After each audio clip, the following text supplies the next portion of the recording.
바다의 나무와 하늘의 군주인 아누의 딸인 에레시키갈이 지구의 중간계에서 사라진 첫날, 에레시키갈의 형제인 엔키는 자신의 쌍둥이이자 가장 친한 친구였던 그녀와 떨어져 있는 고통을 견디기 힘들었습니다. 에레시키갈을 그냥 놔두세요, 엔키 하며 엘릴은 그날 100번 이상 고통스러워하는 엔키를 반복하여 다독였습니다.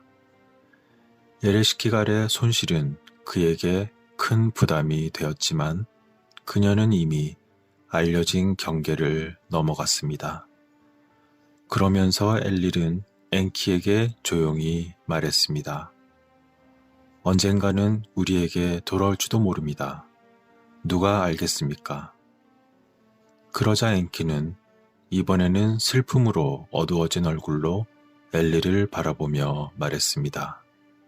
형제여, 에레시키갈을 되찾기 위해 우리가 할 수 있는 것은 아무것도 없는 것입니까? 어떻게 하시겠습니까? 엘릴, 당신이 해야 할 일은 무엇이든 해야 합니다.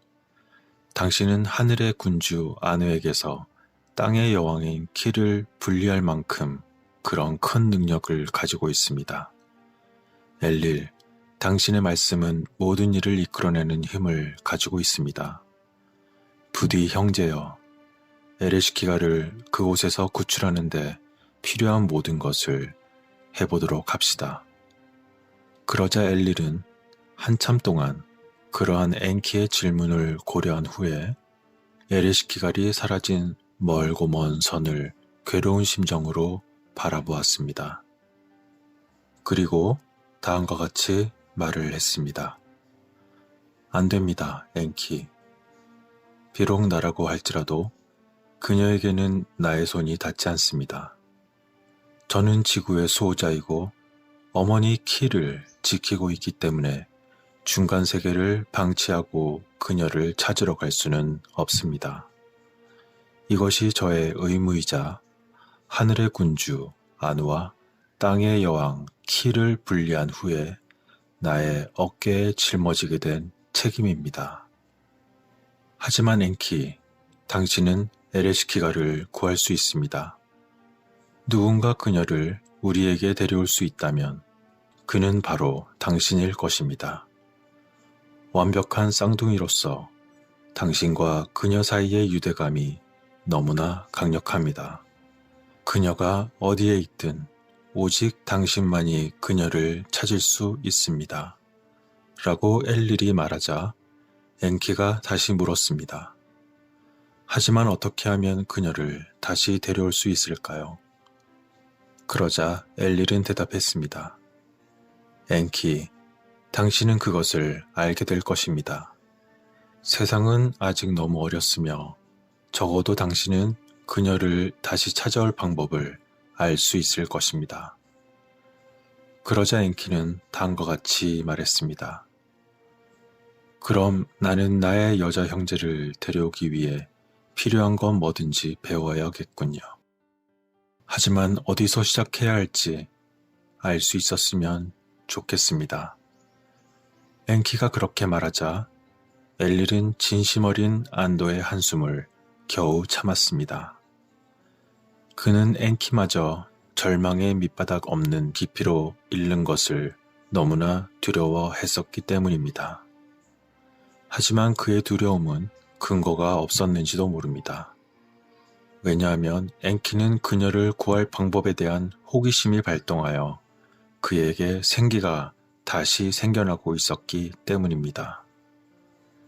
엘릴은 그렇게 안도의 숨을 내쉬며 말을 이어갔습니다. 엔키, 당신이 해야 할 것을 배우는 동안 나는 당신의 도움자로서 아주 잘할 수 있습니다. 나의 말로써 창조의 틀에서 위대한 신 아눈나키를 불러낸 것은 사실이지만 단지 이것만으로는 충분하지 않습니다. 삶과 존재에는 단순한 그 존재 자체 이상의 것이 있습니다. 누가 알겠습니까? 아마도 삶은 의미 있는 패턴으로 조직되어야 할 것입니다. 그런 의미에서 나는 정말 도움이 필요합니다. 내가 이 중간 세계를 모두가 안전할 수 있게 조직할 수 있도록 나의 곁에 엔키, 당신이 있어 주시겠습니까? 그러자 엔키는 다시 배우고 성장하려는 그의 오랜 열망을 담아 엘릴에게 물었습니다. 엘릴, 그것은 무슨 뜻으로 하는 말입니까? 라고 엔키가 묻자 엘릴은 속으로 웃으며 대답했습니다. 엔키, 그것은 아마도 당신이 알아내게 될 것입니다. 저도 마찬가지로 말입니다. 그렇게 서로 대화가 끝난 후 엔키는 엘릴의 요청을 신중히 고려하며 젊은 대기의 군주인 엘릴이 그에게 부여한 깊은 신뢰를 가지고 다시 일어섰습니다.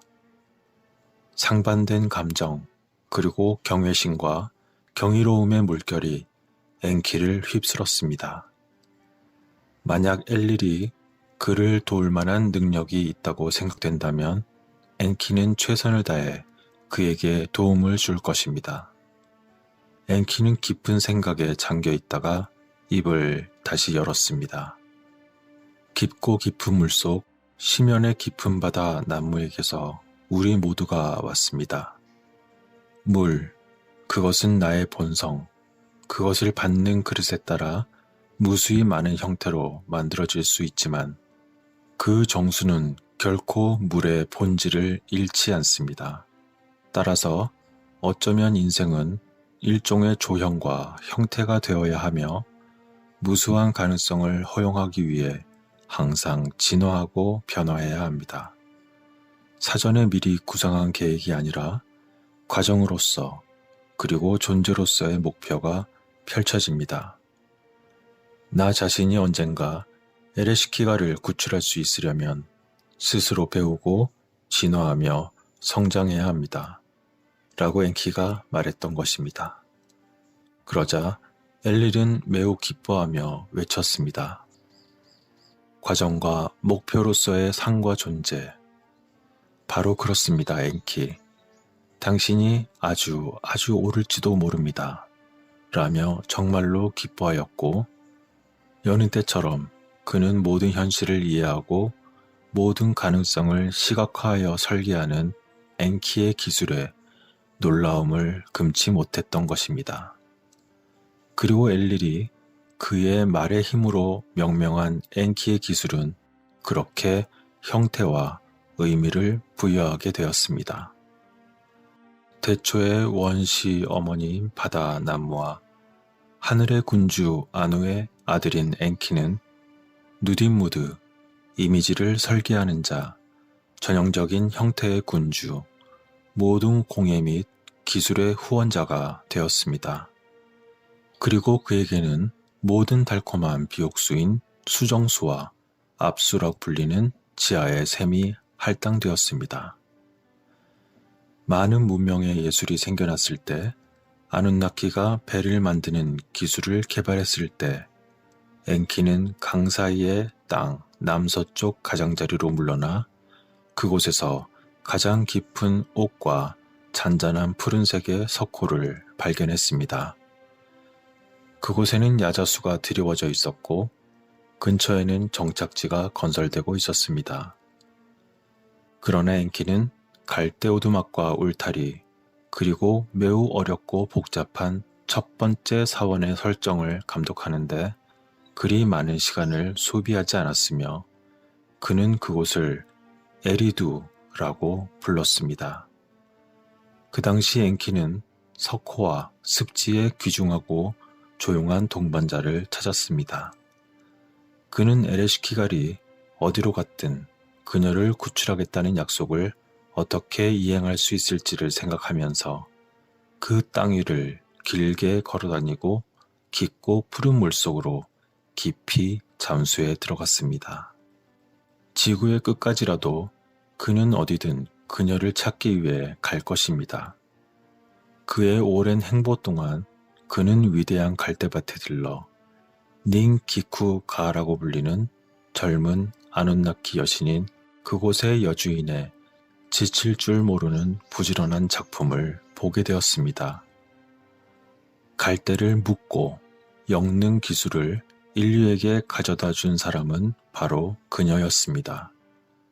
그리고 그녀의 솜씨로 숭배하고 생활할 오두막들이 처음으로 지어졌습니다.